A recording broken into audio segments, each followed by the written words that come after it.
Business Bites, powered by Sagicor. Hello, I'm Cody Barrett with your business updates for today. Qantas Advantage is now officially trading on the main market of the Jamaica Stock Exchange after making its debut on Wednesday. The listing attracted strong investor demand, with more than 2,200 investors committing just under $2.4 billion to the offer, making it oversubscribed. In other words, demand for the shares exceeded the number that were available. For Qantas Advantage, the listing signals more than a new ticker symbol on the Jamaica Stock Exchange. We are proud to be listed here today. And this listing is also a truly regional achievement. QA is a Barbados incorporated company now listed in Jamaica.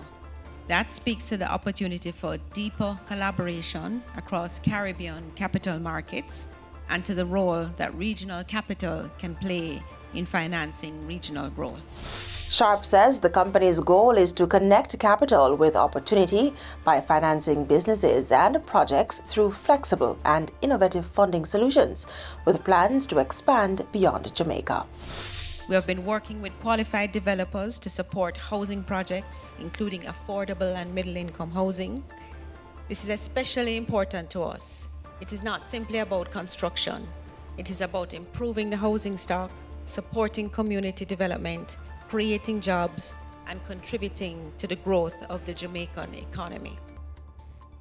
We see opportunities in the manufacturing and productive sectors, as well as opportunities outside of Jamaica that allow us to diversify and build a stronger regional platform.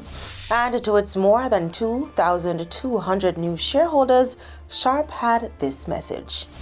We are focused on delivering value, executing our strategy with discipline, and building QA as a company known for sound governance, prudent risk management, and reliable shareholder returns, including our commitment to being a dividend-paying stock.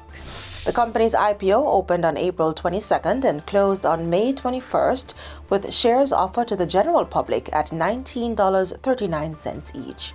And that's it for the Business Bites today. I'm Cody Barrett. Thanks for watching.